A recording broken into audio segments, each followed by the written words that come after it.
Може, меѓутоа нема логика. Нема смисла. Добар ден, почитувани гледачи, недела во 2. Вие сте со око на ТВ Нова. Гости во ова издание се универзитетските професори, правници и политиколози, доктор Александар Спасеновски и доктор Ненад Марковиќ од Правниот факултет во Скопје. Господа, добре дојдовте во студиото на ТВ Нова. Добро е, најдов. Ве поканив ова неделно попладне да проанализираме и да продискутираме за натамошниот тек и можниот епилог на длабоката политичка криза во која се наоѓа државата. ВМРО ДПМН е во парламентот го користи деловничкото право на дискусија за она што според партијата на Никола Груевски е најважно за државата, а тоа е тиранската платформа. Најбројната партија во собранието бара од СДСМ прво да биде транспарентна во однос на тоа што е прифатено од документот заверен во главниот град на соседна Албанија и очекува јавно и јасно да се дистанцира од се она што го загрозува унитарниот карактер на државата и идентитетот на македонскиот народ. Партијата на Зоран Заев пак одбива да дебатира на темата, ги обвинува претениците на ВМРО ДПМН и претседавачот Велјановски дека го блокираат изборот на собранискиот спикер и најавуваат дека парламентарното мнозинство има друг начин да ја заврши конститутивната седница. Во меѓувреме, без малку 2 месеца пред парламентот, но и по улиците на сите поголеми градови во земјата, десетици илјади граѓани бараат од политичките партии да ја отфрлат тиранската платформа. Во петокот Заедничка Македонија се огласи со барање за нови избори како конечно решение на кризата. Марковиќ, Спасеновски, по овој кус опис на актуелната политичка состојба да ги слушнеме и вашите размисли и анализи. Пред тоа одиме со куса пауза за реклами.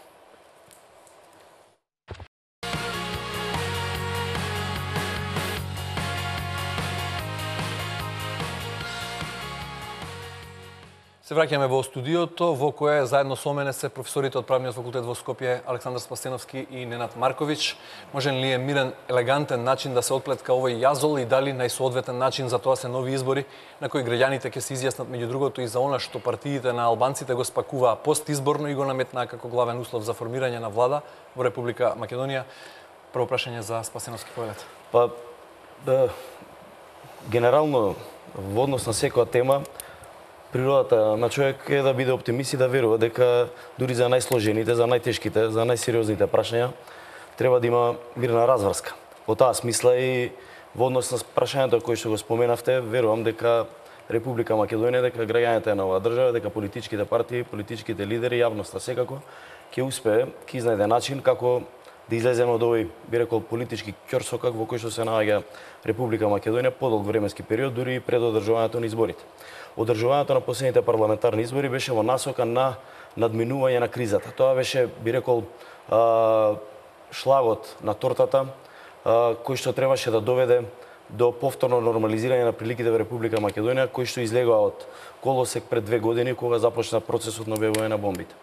Гледаме денеска дека изборите кои што тогаш се одржаа, кои што ги одржавме во декември, не донесоа до разврска на ова состојба и оттаму се поставува прашањето што би се правило во иднина, како треба да се постапи.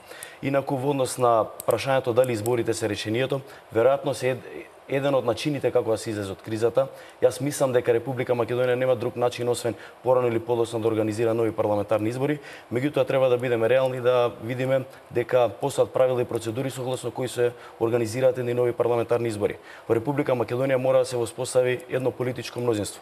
Дали тоа политичко мнозинство ќе биде во насока на управување на државата по одржаните избори во декември или ќе биде политичко мнозинство за нови парламентарни избори, треба да видиме. Но и во едниот и во другиот случај сметам дека излезот од оваа состојба е во создавање на политичко мнозинство. Дали тоа ќе биде политичко по примерот на искуствата кои што сме ги имале во минатото или ќе биде во форма на некаква можеби нова краткотрајна широка коалиција која што треба да овозможи одржување на нови избори, останува на политичките партии да го договорат тоа во зависност од распоредот на силите во парламентот и реалната политичка моќ која што имаат. Јас искрено сметам дека можеби е дојдено време повторно да се размислува за некаков нов формат на разговори помеѓу клучните политички фактори во земјата со посредство можеби на меѓународната заедница за да се најде излез од оваа криза. Во секој случај сметам дека треба да се разговара, а излезот од или решенијата треба да бидат резултат на разговорите помеѓу клучните политички фактори кои што впрочем ги договори изборите во декември. Марковиќ, на 11 декември ВМРО ДПМН е победи. Тесно, но со 2 пратеника повеќе од главниот политички противник СДСМ. Да. Работите дополнително, освен оваа тесна победа, ги искомпликува тиранската платформа, која беше постизборно создадена и промовирана и сега се наоѓаме таму каде што се наоѓаме.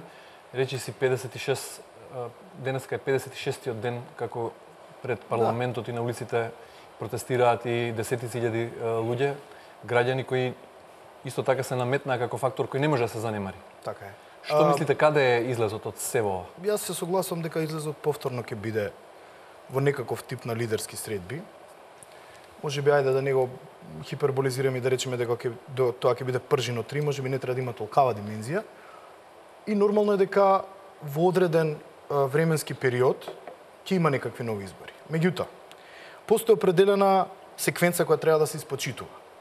А тоа е пред се стабилизирање на политичката ситуација во смисла на оно што Александар го кажа, дека мора да постои јасно парламентарно мнозинство, јасно доделен мандат, јасно формирана влада, која може и по пат на договор да се види колкав мандат би имала или колкаво време би било на сцената и потоа дури да се оди на избори, но не сега кога се организираат нови избори, веднаш. Не мислам дека прво, факторот кој нема да се промени постоење на барањата во тиранската платформа, тие ќе останат и за новите избори. Ние нема да имаме никаков помак во таа смисла.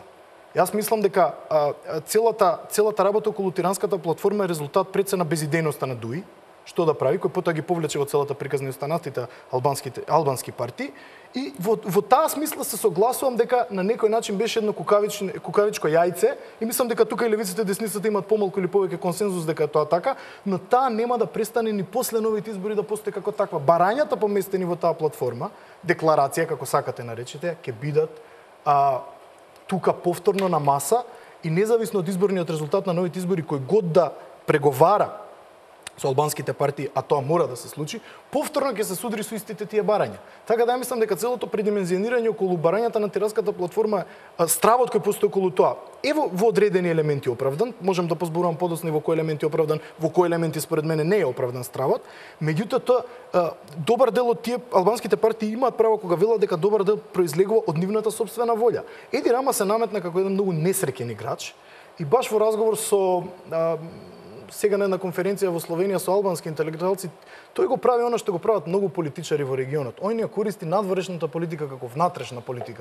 Него му следат избори, него му требаше добра реклама и тој се појави како обединител нели на албанските партии. Но се впечаток дека не си ги гледа работите во својот двор и не се занимава со проблемите што ги има со својата опозиција таму. Особено се создава таков непријатен впечаток кога ќе видите дека во тие преговори стоеше мапата на голема Албанија зад него. Меѓутоа тоа сепак не би предимензионирал дека сите барања тој ги наметне и дека тој самиот ја напише. Знаете, повторно мора да се испочитува она што го бараат албанските партии, партиите на македонските албанци во онаа мера во која тоа е разумно. Бидејќи знаете на следните избори тие барања или дел од тие барања нема да ги снема. Знаете, тие повторно ќе бидат истите. И ВМРО да го добие мандатот и СДСМ да го добие мандатот на после следните избори, повторно тие ќе бидат тука како тема. Но можеби резултатот нема да биде таков каков што е, во согласно со последните анкети пак имаме во согласно со последните анкети резултатот ќе биде моќ кај едните или кај другите. Во согласно со последните анкети податоците кои ги имам, резултатот ќе биде многу сличен. Бидејќи има одредени поместувања, меѓутоа поместувањата не се толку големи за да меѓутоа знаете сега, еве да бидам поконкретен. ВМРО во моментов со целата акција која превзема околу поставувањето на тиранската платформа како ултимативно зло и дека заев преговара, дека тие не преговарали така натаму, можеби добива на рейтинг. Меѓутоа си го намалува она што се нарекува коалиционен капацитет и си прави контрауслуга. Јас не сум сигурен колку, ако еве стигне и до 55 пратеници, да речеме на следните избори, не верувам дека тоа може да надмине таа бројка. Се прашувам колку албанските партии повторно ќе сакаат да коалицираат со ВМРО. И сега што ќе правиме? Ќе организираме избори се додека ВМРО не добие 61 пратеник? Не можеме тоа да го правиме. Ние мораме сега да решиме ситуацијата, затоа што сега имаме можност да се направи опасен преседан, да парламентарно мнозинство не формира влада. И тоа е нешто што мислам дека е недозволиво. А се согласувам дека таа влада ќе има подолг,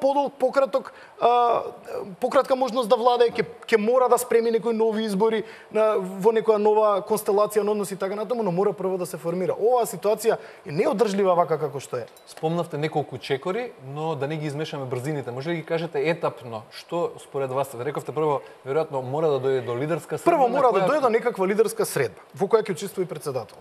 Каде што барем не мора да биде видливо за јавноста, нели? Секогаш партиите, она што јавно го декларираат и она што го прават во позадина, често се разликува. За никому да не му се наруши рейтингот, тие лидерски средби по мене не треба ни да бидат многу јавни.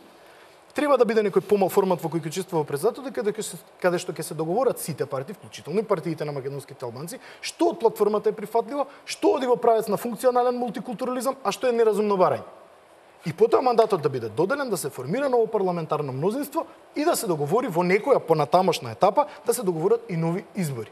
Ако сега веднаш се направат нови избори, ние ќе ги прескокнеме сите овие етапи кои оставаат можност да слегне политичката ситуација и да се стабилизира политичкото поле.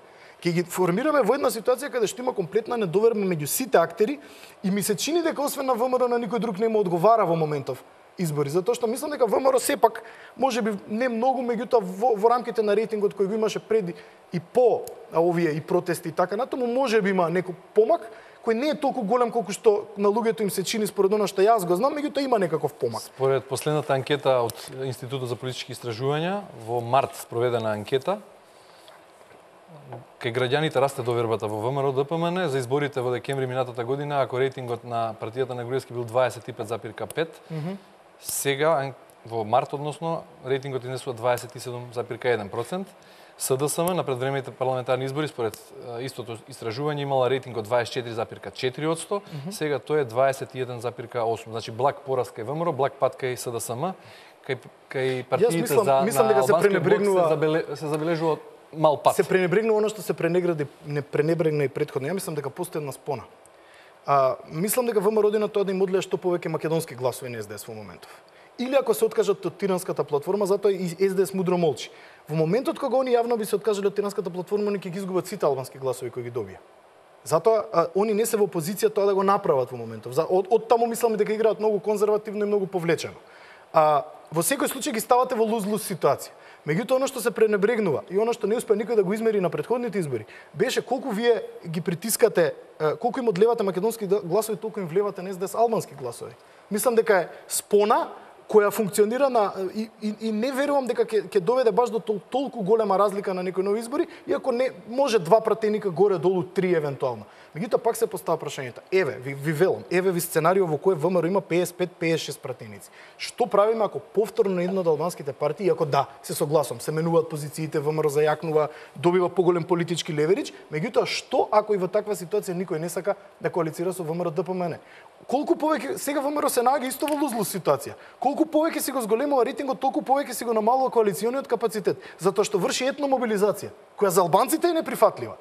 И сега ми се чини дека повторно сите партии се доведуваат во губитничка позиција. Кога ме праша за претходните избори во декември што ќе биде, јас реков ова ќе бидат први избори на кои сите ќе изгубат. ВМРО ќе го изгуби комотното мнозинство, Заев нема да го успее да има повеќе гласови и повеќе мандати од ВМРО, а дуи доживеа катастрофа. Испаднав апсолутно дека сум направил точна проценка. Тоа ќе биде и со следните избори. ВМРО може би да има поголем рейтинг и повеќе пратеници, ќе има намален коалиционен капацитет. ВМРО има на протестите сега сериозен проблем да контролира еден ден од многу силна албанофобична политичка енергија. Не дека е таа единствената таму присутна, таман работа. Има луѓе кои се искрено загрижени, има луѓе кои стравуваат од бинационалност, од федерализација и мислам дека тоа е многу чесен порив да излезете на улица, ако воопшто до такво нешто дојде. Меѓутоа има проблем и со едно свое порадикално крило, порадикална политичка енергија која представува да ја контролира, која кај албанците па создава неможност да утре речат, окей, ние сега ќе коалицираме со нив. И што правиме? Ќе организираме повторни избори се додека ВМРО не дојде до 61 пратеник? Не. Ние мораме сега да го решиме проблемот. За етапите што ги спомена Марковиќ, дали се согласувате со чекорите, односно со редоследот на настаните кои би довеле до распад на политичката криза? Ја мислам дека состојба во која што во моментов се наоѓа Република Македонија како резултат на блокирањето на парламентот и да се разбереме дел од причините заради состојбата во која што се наоѓа македонското собрание се сосема објективни.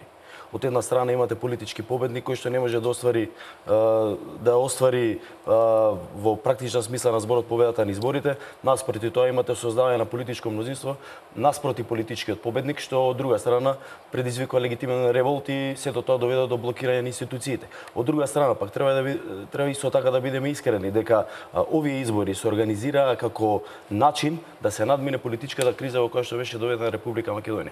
Република Македонија со оглед на низината сложена сега гледаме политичка, но етничка структура не може да си дозволи имплементирање на класична парламентарна представничка демократија во која што едно политичко мнозинство кое што се создава во парламентот по стварени избори управува со таа земја, особено во услови на политичка криза. Оваа политичка криза настана и имаше обид за нејзина разрешеница како резултат на разговорите на две клучни силни политички партии, плюс представниците на албанскиот блок, плюс представниците на меѓународната заедница. Методите, рецептите, начинот на кој што беше предвидено да се разреши оваа политичка криза преку одржување избори со серија на други мерки се разбира, кои што беа договорени во пржино, очигледно не доведува до разрешница. Во таа смисла, она што би сакал да го кажам како заклучок е дека доколку рецептот кој што сте го примениле гледате дека не вродува со плод, после известно време можеби треба да размислите да го промените, да го видоизмените рецептот во истиот формат, со истите луѓе со кои што го договоривте претходниот рецепт. Сакам да кажам дека на Република Македонија, според мене, можеби не денеска, можеби не оваа недела, но доколку продолжат масовните протести во 30 града од оваа држава секој ден, доколку имате блокирано собрание, доколку гледате дека како резултат на таквата политичка блокада целокупната државна администрација и системот како таков е во состојба на некаков, како би рекол, политички грч, во тој случај само по себе се наметна потребата од некакви разговори. Јас лично сметам дека на Република Македонија и се потребни разговори, дали ти е единствено стана прашањето кога ќе се случат. А излезот секако ќе биде организирање на некои нови избори заради тоа што можеме и да навлеземе ако сакате процедурално. Каква политичка власт би била, да речеме, една на коалиција собрана околу ВМРО ДПМН или на друга коалиција собрана околу СДСМ, кога имате вакво тесно политичко мнозинство. Ние ќе имаме нефункционално собрание. ВМРО ДПМН имаше историски периоди кога имаше мнозинство од преку 63 пратеника во собранието на Република Македонија самостојно, плюс пратениците на ДУИ кои што беа во коалиција со ВМРО ДПМН, имавте сериозни политички блокади во македонскиот парламент. Така да, кога имате тесно политичко мнозинство, во услови на ваква политичка наелектризираност, кога гледате дека методите кои што сте ги предвиделе не даваат резултат, можеби е времето повторно дискретно, јавно, полудискретно секојдневно да се разговара. Брза деблокада, односно преземање на работите во своји раце. Дали тоа сметате ли дека ќе се охрабри тоа ново парламентарно мнозинство кое стои зад Заев, тие 67 подписи, да преземат чекор без да дојде до таков договор претходно? Или мислите дека и тоа ќе биде своевиден начин на кревање на цената, односно на обид да се седне на маса?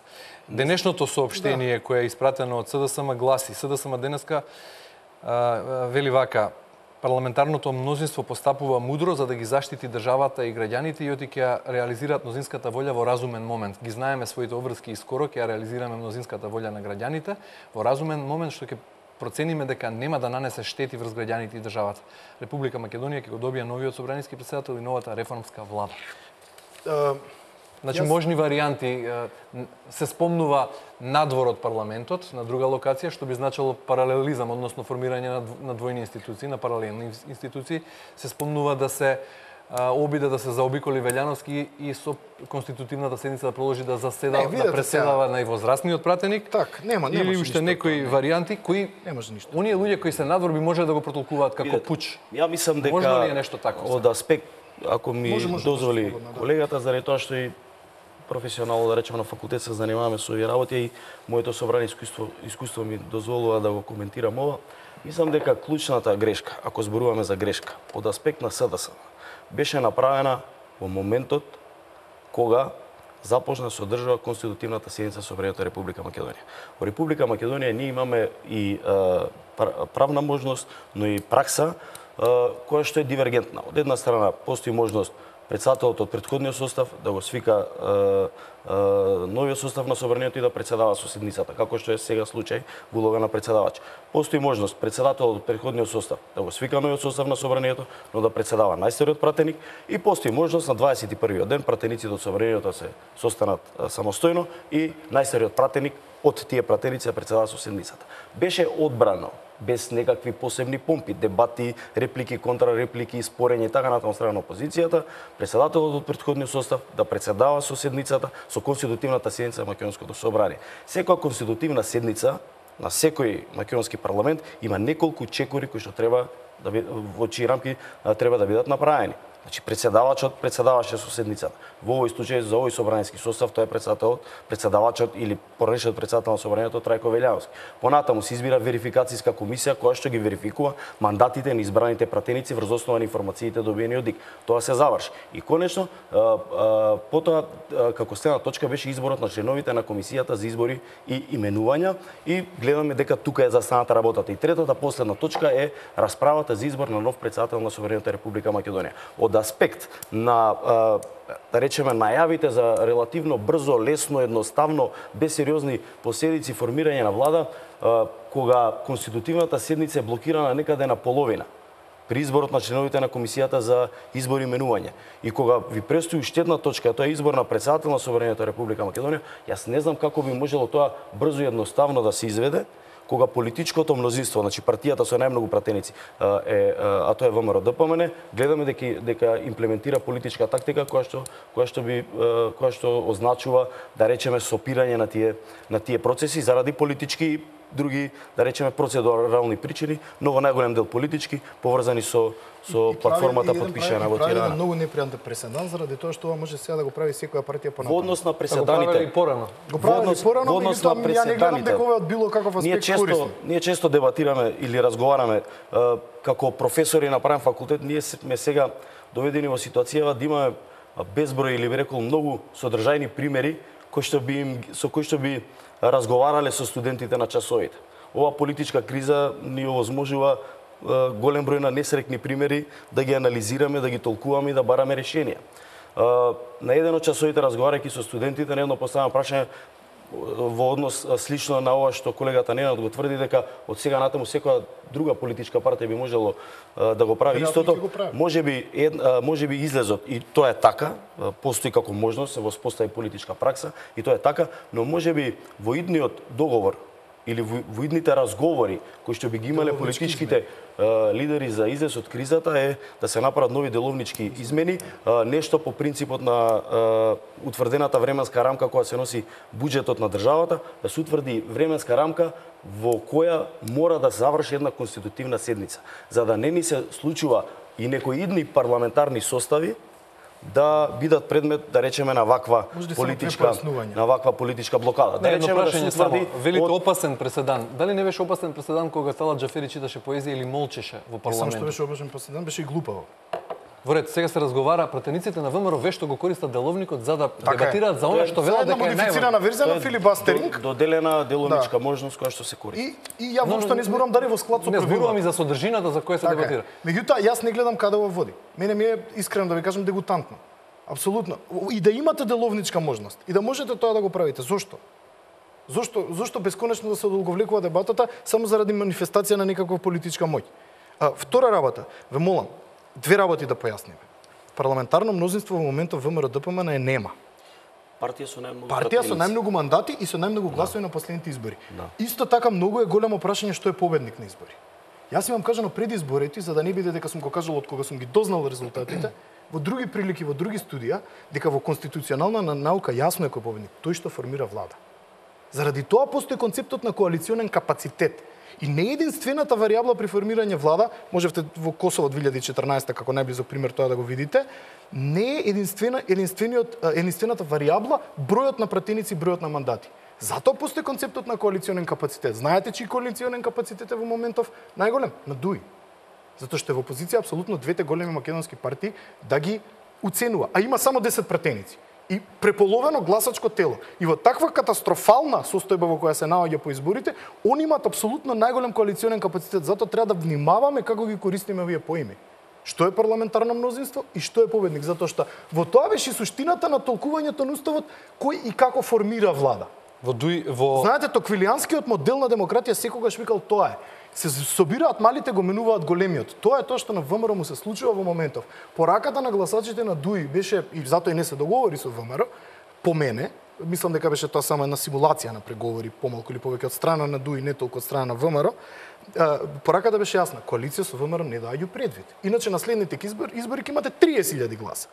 И мислам дека они добро симулираат дека демек преговараат со сите барања од платформата кои пред ВМРО ги поставува ВМРО горе-долу ги прифаќаше, за на крајот да се доведе до тоа дека некој се јавил во 6 часот, нели, попладнија расторил коалицијата. Јас искрено не знам што е вистината. Или нешто подоцна. Или нешто подоцна. Вака, во февруари ќе ве потсетам на една ваша изјава. Правење коалиција на ДУИ со која било македонска партија во моментов за мене ќе биде изненадување или можеби ќе е резултат на внатрешни или надворешни притисоци.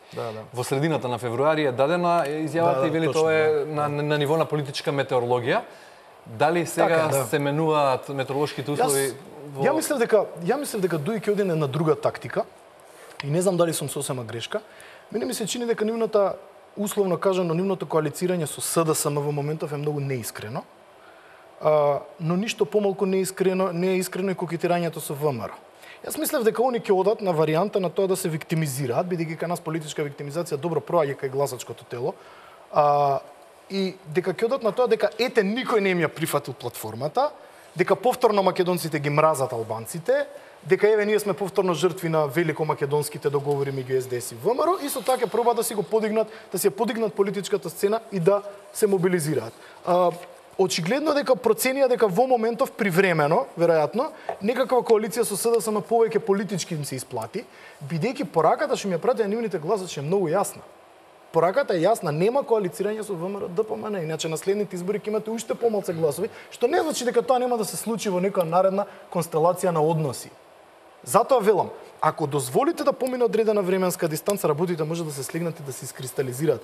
Во оваа ситуација сега веднаш да се организираат избори, прво нема многу да се сменат силите на теренот, по моја проценка, и второ, повторно ќе се најдеме со барањето од платформата, и трето, повторно ќе биде истиот коалиционен капацитет. Малку ми е нејасно ова. Во еден момент велите дека е дегутантно она што ВМРО ДПМН го користи деловничкото право на бескрајни дебати околу тиранската платформа. Мене ми изгледа комплетно непродуктивно. А во друг дел велите дека тиранската платформа е факт од кој не треба да се игнорира, дека таа ќе дојде на маса и последните евентуални ќе дојде сигурно или дел од барањата ќе дојдат. Значи се дебатира за нешто што е суштински или се дебатира само нешто за да се потроши времето бескрајно? Тоа не ми е јасно. Значи не мислам дека се исклучуваат. Не мислам дека се исклучуваат тие две работи. Знаете.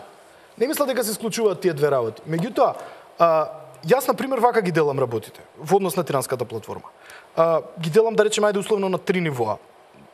Се што се дебатира во однос на функционален мултикултурализам, однос поединец држава, користење јазик во органи на јавна администрација, во органи на управа и така натаму, за мене е конструктивна дебата. До каде таа граница може да се поместува, каде треба да биде и така натаму. Територијални решенија ми се дел од дискусијата за која не може ни да стане збор. Апсолутно.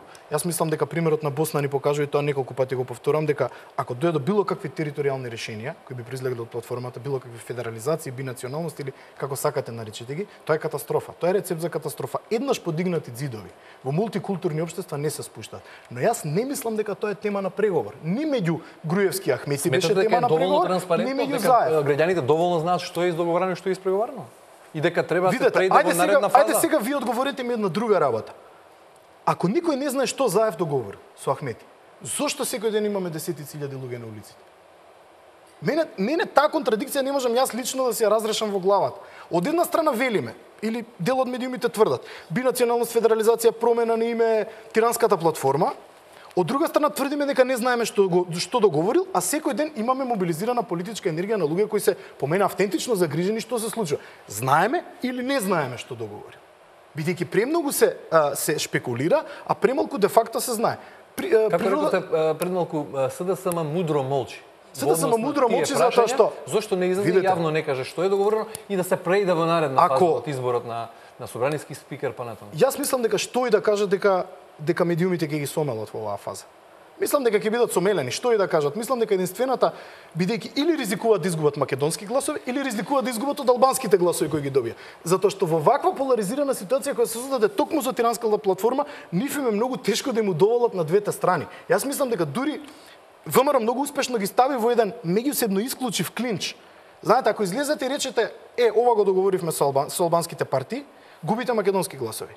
Ако излезете и се откажете од тиранската платформа и кажете ние ова не го прифаќаме, автоматски ги изгубиле сите албански гласови. СДСМ во моментов не сака, веројатно, ако размислува од теорија на рационален избор, не сака да им се случи ни едното ни другото. И затоа не сакаат да откриваат премногу, предпоставам, а и природата на преговорите секогаш таква. Ние до ден денес не дознавме, еве, имавме свеж пример. До ден денес не дознавме Груевски и Ахмети што разговарале. Ахмети и неговите велат пратеници се прифатија. Груевски излага веќе следниот ден вели не е точно, ништо не прифативме. Дента пред да се формира платформата и дел од опозиционите и дел од провладините медиуми јавија дека тиранската платформа е прифатена, па дека некој интервенирал, па се растурила коалицијата. Океј, ако имало договор за коалиција меѓу ВМРО и ДУИ предходно, како бил тој направен без да се прифатат барањата од тиранската платформа кој беа кондицио sine qua non за албанските партии? Ја не разбирам, ми има еден куп недоследности при казната, кои осим играчите што биле на маса, никој не ги знае. Беше нетранспарентно тогаш, нетранспарентно и сега. Од тука и стравот на луѓето.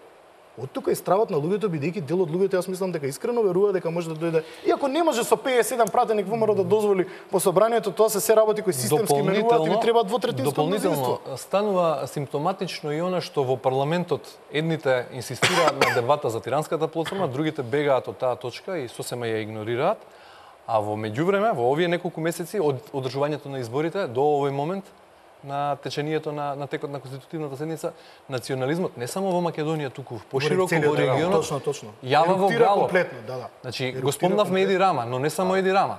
Да ве потсетам само на изјавите на албанската пратеничка Дода. Да ве потсетам на синокешната изјава на деварскиот градоначалник. Да, точно. Возрати официјален Белград преку Ивица Дачич. Па се налепи и Хашим Тачи. Да, точно. Нашето МНР реагираше со барање да не се мешаат во внатрешните работи на Македонија. Најубаво би било. Се огласи и Емил Димитриев со порака до Рама, но еве за мене на пример и двајцата ја спомнавте во некој контекст меѓународната заедница кредништво или како притисок, не знам која формулација употребивте, но еве не ве збунува молкот од Брисел во однос на се ова што се случува? Мислам дека само како кратка и дозволете да го довршам прашањето како дилема. Дозволете само. Зошто во Македонија ние велиме, не знаеме дали оние луѓе таму велите делумно автентично реагираат, навистина се загрижени за каде тоа оди Македонија. СДСМ не дебатира за таа точка, ВМРО инсистира за тоа да се расправа, национализмот во регионот јакне, а ние велиме не е тоа прашање е сега да дојдеме до јасно парламентарно мнозинство, да одиме чекор по чекор. И двете се прашања, нема дискусија. Мислам дека едното не го исклучува другото. Значи, прашањето на формирањето на политичката власт во земјата не е прашање само за себе. Националистичкава мобилизација која што се случува прво во Република Македонија, потоа гледаме се шири како еден пламен регионално, е прашање само за себе. Тие меѓусебно се поврзани, но не се исклучиви едно со друго. Инаку во однос на платформите, мислам дека генерално бидејќи така се разговара, зборуваме за албанска платформа на која што гради став, позиција, би рекол македонскиот народ и припадниците на другите помали етнички заедници. Во оваа смисла, можеби македонскиот народ како конститутивен во оваа држава, како мнозински, има и малку поголема одговорност, потреба од малку поголема прагматичност, да се воздржи од такви типови на контраплатформи, контрадокументи и така натаму, како одговор колективен на еден колективен документ, кој што треба да понуди одговор за правата на албанскиот народ во Република Македонија. Велам, треба да настапува прагматично политичките лидери на македонскиот народ. Меѓутоа, во одредена ситуација, кога гледаме дека ова станува, како што ви рековте, услов без кој не се може во разговорите при формирање политичка власт. Јас мислам дека одговорот на еден така политички нечесен потек, каква што беше тиранската платформа, треба да им биде некаква форма на македонски одговор. Заради тоа што воспоставувањето на минимум консензус помеѓу клучните македонски политички лидери од една страна, заедно со изменети изборни резултати после следните парламентарни избори, ќе ја намали политичката тежина на албанската платформа. Нема да биде сеедно за политичките лидери на албанците кога ќе се соочат со долните граници, со минимумот, со црвената линија на политичките лидери на македонскиот народ и на помалите етнички заедници. Бидејќи очигледно беше наметнат таков контекст на расправа. Автор на албанската платформа не се политичките лидери на македонскиот народ. Автор на албанската платформа се политичките лидери на албанците во Република Македонија. На крајот на криштата, за таа албанска платформа, во голема мера, според мене, е намален простор за политичко делување и на оние искрени албанци кои што влегоа во СДСМ како граѓанска партија. Ние сме сведоци на етничка мобилизација.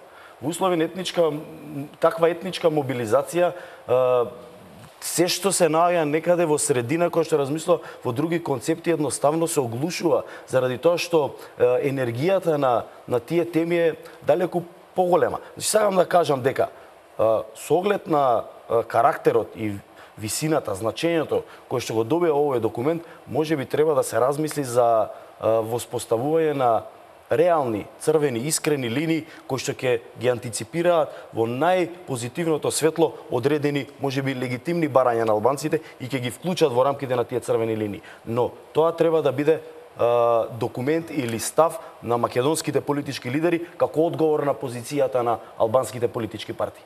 И во тој случај сметам дека после идни парламентарни избори, кога логиката на математиката нема во таа голема мера да го истакнува значењето, да речем како што сега го има ДУИ на истата или на некоја друга политичка партија, ќе исчезне како меурот сапуница силината на оваа албанска платформа. Молам кусо двајцата во однос на анемичноста, воздржаноста на Брисел, на Европската унија, немоќна е на некој начин да го стиша овие гласни извици на Еди Рама, незаинтересирана, преокупирана со сопствените проблеми, или пак на некој начин и одговара вакво одредено распламтување на состојбите на Балкан? Мислам дека е многу просто. Мислам дека ние на Европската унија не сме доволно на агендата. Тоа е основната. Они имаат сега проблеми кои се многу поголеми, кои се викаат Брексит, кои се вика Франција. Неговата портпаролка секојдневно се Но гласува. тоа е во крајна линија, се слагам Горан, тоа е нивна работа, е нешто да кажат во однос на тоа. И мислам дека е многу легитимно кога се даваат вакви неумерени изјави Брисел да реагира. Зошто не реагира? Е најдобро да ги прашате самите нив. Мене ме чуди понекогаш нивниот молк и ме чуди фактот што испуштаат прилики да Марковиќ, извинете, да. ниту една од изјавите што ги цитира, што ги споменавме овде, не одговара, не е базирана на европските постулати, на базата на која почива европската идеја, менување на граници, ширење на држави, менување, соединување на држави. Ја мислам дека едно и кога на таква изјава не се реагира, тоа е чудно. На вакви концепти, начинот на кој функционира балканската политичка сцена, мислам често ги доведува во шок бриселските политичари, и мислам дека во неколку ситуации не само во оваа не се снаоѓаат баш најдобро. Прво, мислам дека не сме им на агендата. Мислам дека имаат проблеми со Брексит, имаат проблеми со Франција, имаат многу поголеми главоболки, имаат проблеми со можни други истапувања од Европската унија, имаат проблеми со радикална десница, имаат проблеми, немојте да ми замерите, со Ердоган и неговото апсолутно абсорбирање на моќ во моментов. Така да мислам дека сме ние некаде сепак на маргините на дискусијата за тоа што се случува, што не ги амнестира од одговорноста кога се даваат неумерени и неубави изјави, да барем малку се обидат да ги амортизираат, бидејќи ние сепак гледаме во нив еден фактор на стабилизација, фактор кој сепак го сметаме за пријателски дека сака да ни помогне. Меѓутоа, ако пропуштаат шанси да делуваат во вакви ситуации смирувачки, со тонови кои би биле конструктивни, пропуштаат шанса и да имаат и однака нивниот намарен политички леверидж да го зголемат во целиот контекст. Од друга страна, ние треба конечно да сватиме дека сепак е кај нас одговорноста примарна. Тие може да кажат едно, друго или трето, но не може да дојдат како знаете на Deus ex machina, да влезат и да разрешат ситуацијата. Не може да бидат позагрижени за состојбите кај нас од нас самите. Не треба да бидат позагрижени од нас самите. Што мислите вие на кратко и сакам да ми дадете можност да цитирам еден генерално српски аналитичар. Оваа тема околу мешањето, односно немешањето, нереагирањето на меѓународната заедница, веројатно многу пластично може да се увиди доколку се следи дебатата на политичката сцена во Србија.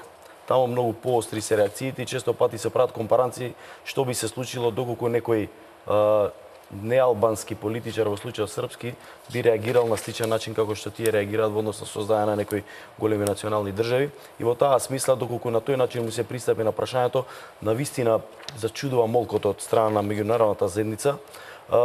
И во таа смисла, зошто тоа се случува, мислам дека во голема мера би можел да се согласам со колегата Марковиќ. Веројатно Европската унија не знаеш која дупка попрво да ја затвори како резултат на проблемите внатре во Унијата, во одредени држави членки, проблемите кои што се јавуваат во некои други држави кои што не се членки, но може да влијат врз состојбите во Унијата, каква што е Турција, глобалната политика и така натаму, и генерално фактот дека Европската унија како резултат на сите овие причини, но и на некои други кои што постоја во минатото, се наоѓа во политичка криза и тоа го тежнува низиното брзо политичко делување. И во таа смисла сметам дека генерално во кратки црти заклучокот би бил дека Европската унија има многу проблеми внатре во самата и тоа ја прави немокна брзо да реагира на некои други теми во некои други подречја каде што вообичаено во минатото реагирал. Во контекст на меѓународната заедница, ќе ми дозволите да го цитирам Слободан Јанковиќ од Институтот за меѓународна политика и економија, кој за вечерни новости пишува: "Упорноста на македонскиот народ и истражувањето на јавното мислење кое покажува пат на популарноста на партијата на Зоран Заев, кој е спремен да направи компромис врз основа на тиранската платформа, зборува дека има надеж за Македонија и македонците. Европската унија не покажува единствен став за кризата во Македонија, а колку повеќе времето минува, толку повеќе е помал просторот за создавање на некаква си гнила коалиција на власт која ја заговараат партијата на Заев заедно со албанските партии." Што мислите за оваа негова теза? Мислам дека премногу заземал страна, искрено. По мене малце неумерена, морам да признам. Употребување вакви атрибути на еден политички аналитичар не му личи. Дали е таа коалиција гнила или не е гнила, мислам дека не треба да се навлегува. Едноставно треба малце од една поголема дистанца да се гледаат работите. Во секоја смисла, во секој случај јас не ми се допаѓа изјава. Морам да признам дека е прилично субјективна и прилично еднострана. Генерално и во регионот, но и во самата Европска унија гледаме дека постојат два концепти кои што прават и унијата самата по себе поделена, но и регионот го групираат во табори. Едниот оној би рекол суверенистички концепт, кој што јас би го дефинирал како одговор на внатрешните проблеми во унијата и сиот тој вредносен развој на таа структура, особено во светло на оние декадентни деривати на либерализмот, кој што во најголема мера е имплементиран и поддржан од страна на дел од политичките лидери, и еден би рекол интернационалистички наднационален концепт кој што го поддржуваат главно лидерите од левицата. Република Македонија и државите од регионот соодветно на тоа се приспособуваат и во таа смисла сметам дека поделеноста на Европската унија во однос на состојбата во Република Македонија или барем на политичарите во Европската унија очигледна и тоа во некоја мера го тежнува и во обличувањето на кохерентниот одговор од страна на институциите на унијата во однос на Република Македонија. И кога зборуваме за молкот на унијата во однос на глобални теми, веројатно една од причините за молкот денес е што Европската унија не може да вообличи единствен став. На една страна ги имате суверенистичките политичари кои што во повеќе или во поголема или во помала мера стоат зад позициите на политичката десница во Република Македонија и на, да речеме, на друга страна можеби ги имате европолитичарите, дел од партиите на левицата, иако можеби не може така се поделат, може треба ги делиме во однос на државата од која што доаѓаат, но генерално Европската унија гледаме дека е поделена и во однос на прашањето на состојбата во Република Македонија, што не беше случај во однос на некои други политички состојби во минатото. Тоа беше така заради тоа што унијата самата по себе беше далеку поединствена и посилна. Во услови кога внатрешно сте поделени, не можете да вообличите еден политички став и заради тоа Република Македонија сметам дека тоа е една од причините зошто меѓународната заедница поагресивно не интервенира во македонските состојби во смисла на воспоставување на нов политички договор. Тоа е една од причините, но секако постои уште една друга причина според мене, тоа е дека можеби во овој период оставија доволно време политичките партии самите да ја разрешат состојбата преку формирање на различни мнозинства кои што согласно собраниската математика стоат на располагање на Република Македонија. Ова ќе биде веројатно и понатаму игра на нерви која лесно може да го да се претвори во руски рулет во која куршумот ќе заврши во нечија глава, но рикошетот ќе го почувствува целото општество. Рече Ненад Марковиќ во интервју за порталот Фактор пред речиси 2 години, јули 2015. Многу точно. Трае уште играта? Да. Трае уште играта на нерви или почнавме руски рулет? Не, јас реков, се согласувам со Александар во првобитната намера, независно дали ставовите ни се нијансираат подоцна или не, или може би се наклонети кон една или друга страна, во една работа се согласуваме. Најштетното сценарио е она во кое се наоѓаме сега. Тоа нема дискусија. Блокирани институции, неизвестност, не знаеме што ќе биде со локалната самоуправа, кое решение е уставно, кое не е уставно. Собранието прави циркус од себе, немаме ефективна власт, имаме некаква платформа со која не знаеме што ќе правиме сега, па и после следните избори. Кој дел од платформата е според вас најопасен? Постои ли таков еве? Што мислите лично за платформата? Да. Знаете кој дел од платформата по мене не ми се допаѓа и јас би го критикувал сериозно. Тоа е на барање за признавање на геноцид. По мене такви тешки историски теми да се отвараат во вакви моменти и на таков начин не само што е несериозно, него е и крајно ризично. Во ситуација кај што имате меѓуетничка поделеност, интраетничка поделеност кај македонците, интраетничка поделеност кај албанците, вие да кажете дека сега некој одеднаш треба да признае некаков историски геноцид врз албанскиот народ, при тоа загрозувајќи односи со други држави со кои Република Македонија има билатерални односи, не само што е комплетно неповолен момент, дури да е најточно на света, верувам дека не е, него е и барање кое е апсолутно предимензионирано, хиперболизирано, неумерено и временски, од аспект на временски тајминг, најпогрешно што може. Знаете како? Мене ме нервира позицијата на Дуј бескрајно. Бидејќи да не се лажеме, мислам дека основниот генератор на тиранската платформа е Дуј. Всушност, кога ги повлече потоа некако, дури неволно беса и Алијансата, кој рекоа, ај сега за да не изгубиме етнички гласови, мораме да се согласиме со платформа и мораме да влеземе во оваа игра. Еве Еди Рама ќе биде гарантор на целиот тој процес, пошто ние не се трпиме и не можеме заедно да седнеме. Меѓутоа, знаете како, да бидете 10 години во власт, малтене 10, 9, колку ќе му дојде.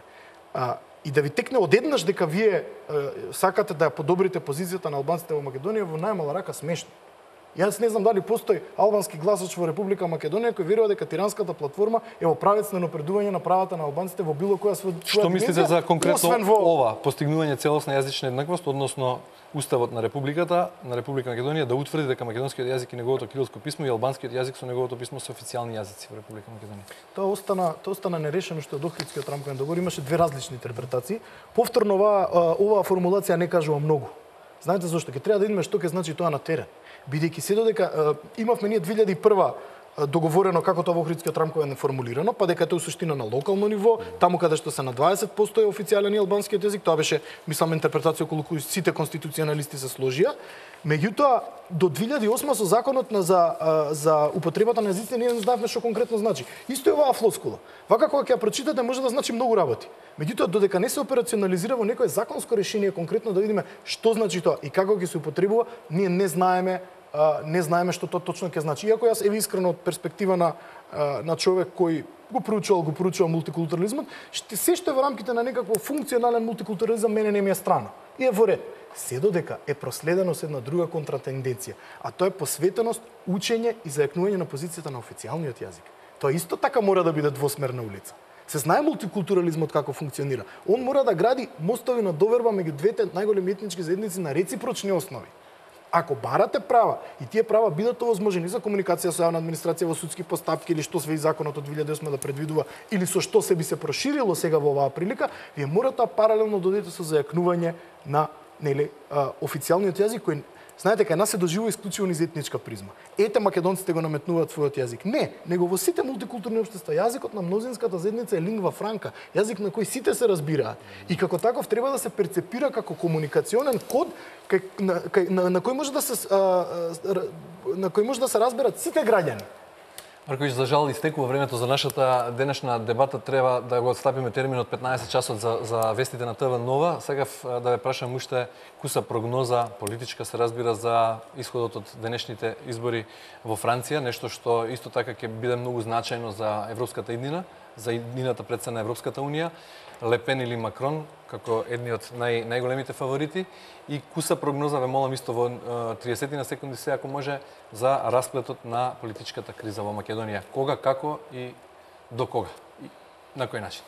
Повелете Спасеновски Марковиќ. Добро, главната тема на изборите во Франција, иако морам да бидам искрен, не ги следев премногу темелно е која опција ќе победи, дали статус кво опцијата и продолжување на политиката на оваа држава каква што беше и во минатото или некакви, би рекол, по-револуционерни, по-популистички варијанти на Лепен. Искрено мислам дека со оглед на фактот дека имаме три клучни политички сили, левицата, десницата и ако ја наречеме екстремната антимиграцијска десница, сметам дека сепак статус кво опцијата ќе победи во Франција. Во однос на кризата, би се изјаснил на крај да зачнеме со оваа дебата. Марковиќ, кажете за кратко за кусо за Франција, па одиме, значи... Се согласувам за ова суверенистички, космополитски блок условно. Да, се чини дека, знаете... Макрон е миленич, инаку така се доживува таму на Европската Унија, односно на онаа стара, етаблирана гарнитура на и Макрон и Лепен имаат проблем. Макрон има проблем, апропо на што Александар го нарекува статус кво како да го менаџира, бидејќи ова со миграцијската криза евидентно и со дисфункционалниот мултикултуризам во Европа не оди во добра насока. Мислам дека тука левицата има многу поголема одговорност да ја преобмисли целата работа. И малце да размисли зошто има толкова незадоволство за да дојдат кандидати како Лепен воопшто во игра. Од друга страна, цела радикална десница па и Лепен нуди брзи решенија и нуди решенија кои се навидом прилични, меѓутоа јас мислам искрено дека нема вистинско решение за кризата. Така да и изборот на Макрон и изборот на Лепен имаат свои позитивни и негативни страни, а во однос на нашата криза мислам дека се сложивме. Лидерски средби, концесии од сите страни, формирање на стабилно парламентарно мнозинство и влада, а потоа на некаков разумен рок и нови избори. Тоа е, мислам, единствената секвенца која може да до крај на годината зборуваме разумен рок или мислите и дека ќе отидеме во 2018? Мислам дека ќе биде пребрзо, мислам дека ќе одиме во 2018, можеби и 2019. Но различни актери имаат различни очекувања од тоа што ќе биде разумен рок за нови избори. Според мене клучното прашање дали клучните политички фактори кои што го договорија излезот од оваа криза со двата прчински договори започнуваат да сваќаат дека излезот и од оваа криза после изборите кои што ги договорија и се спроведува во декември минатата година е во нови разговори. Мислам дека започнува да се создава клима дека можеби треба повторно да се разговара форматот дали ќе е јавен, дискретен, со кои луѓе и така натаму е прашање на политичка, би рекол, техника и сценарио, но сметам дека доколку преовлада свесноста за потребата од нови разговори, тогаш ќе дојдеме до некаков нов рецепт. Тој нов рецепт дали ќе биде организирање на веднаш на нови избори или некаква широка коалиција која што нив ги би спровела е прашање на политичко преговарање. И само да се надополнам, она што Александар го каже е клучно. Да се договорат и деловнички измени и да се договори и конечно да се воспостави некаква пракса во однос на формирање на мандатот. Во однос на доделување на мандатот. Да се допрецизираат работите. Да се мора да се допрецизира. Морам да се одјавам. Почитувани Марковиќ, спасеновски ви благодарам што одвоивте во ова неделно поплавне време за да ги споделите со јавноста вашите аналитички размисли.